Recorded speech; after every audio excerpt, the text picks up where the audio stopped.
Good morning. This video will show you how to change the rear gear fluid on a 2013 F350, a single rear wheel. This is some 75 140 gear oil. This is stuff that I had in my shed, and then I got myself some more. We won't use all of that.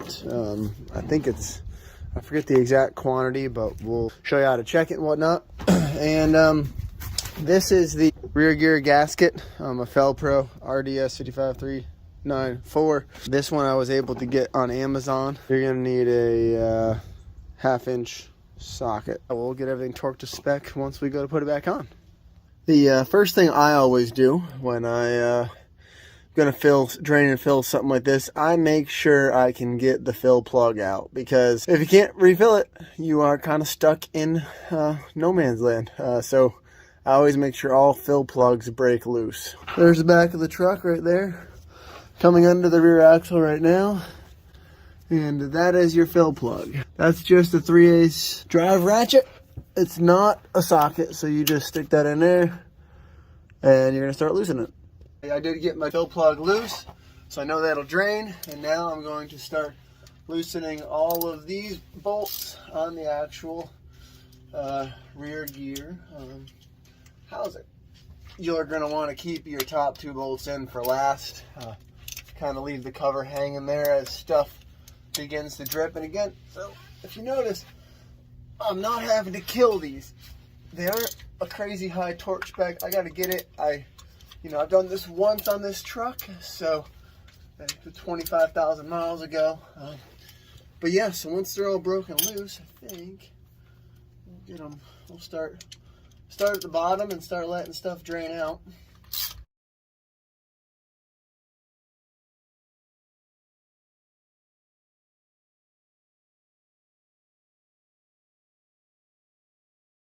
Did forget about one thing. You will need a little bit of a flat blade. And now, if I remember correctly, unfortunately this breaks free a little bit hard, so let me see if I can. There we go. Okay. See, I'd let it drain pretty slowly because there's a lot of fluid in there, and this fluid looks fantastic. Very orange and golden coming out. So with this truck, with how easy it is to change all the fluids, I'm going to do every 25,000 miles for all fluids except engine oil. I do at 5,000. You know, it's overkill, but I have experienced in my life fluid analysis and understanding that some of the wear metals and whatnot inside of it, and so it's just something I choose to do. We're gonna let this drain out and we'll come on back.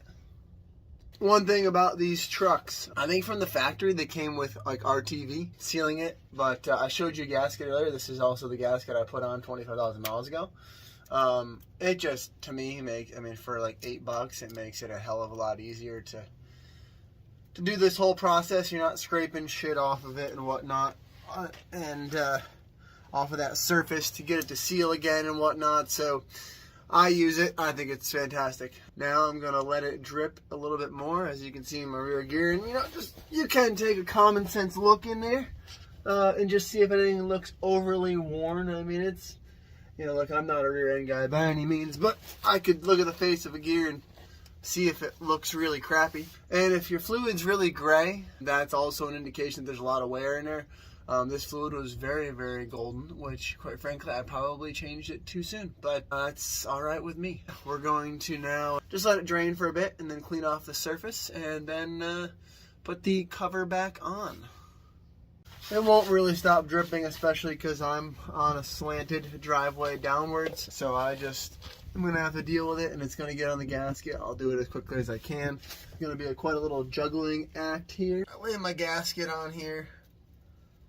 I try to kind of grab it with my hand there, but this work, it's going to be tricky. You're going to have to put it over and then get one hole lined up at least, and then put some pressure on it, and then grab a bolt and then kind of work this over. It is not enjoyable, I can promise you that. With one person for sure. If you got 2, go for it. So I'm going to be able to get one started here. Yep, okay.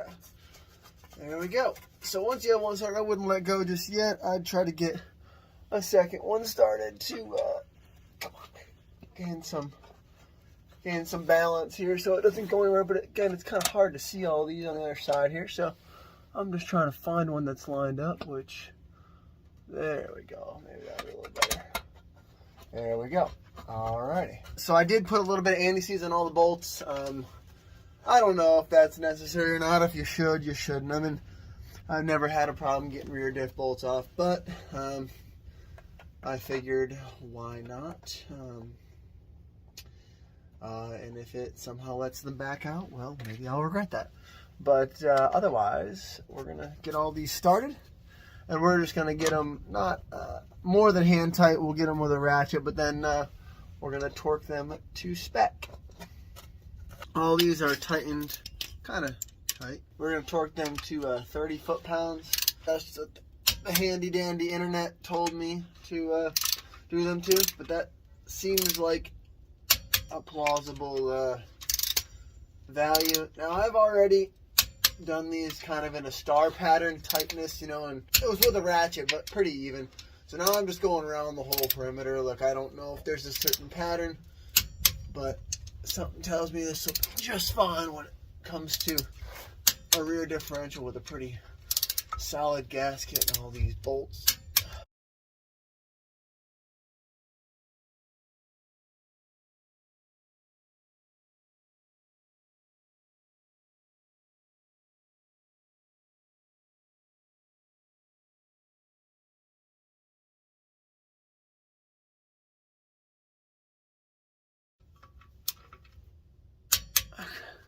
Now we're going to fill this thing up. So what I'm going to do, they've got a bunch of these flexible ones now, bags and stuff like that. But I've got this old bottle here, and I'm going to keep filling from my gallon jugs. So I'm just going to use this as my squeeze.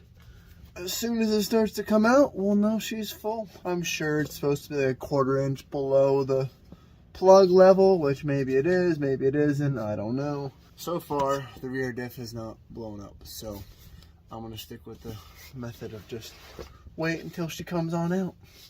I'm going to be sitting here squeezing a while. I will come back when I'm done.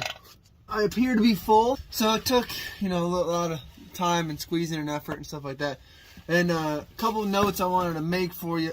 Don't get tricked by, you can see how much of a mess I made, but that, the fluid's going to tend to flow out a little sooner than when it's full, because you can actually back up the fluid and just back it out the hole, especially when it's, you know, we're now like 40 degrees out and gear fluid is quite thick, so you can end up, it just doesn't flow down into the gear itself. But I'm getting a pretty steady stream out, and actually when I get my head up in here, which I'm going to bring the camera up here in a second, I can actually see the fluid level. So I'm going to take that as a full amount, and just to show you, if I go any more, it just starts to flow out onto my rag. So you can kind of see shiny fluid down in there. You can see it, and you can see it flowing out over the top. So it is full. So we're going to put the plug back in, tighten it up, and that will be the end of rear gear fluid change.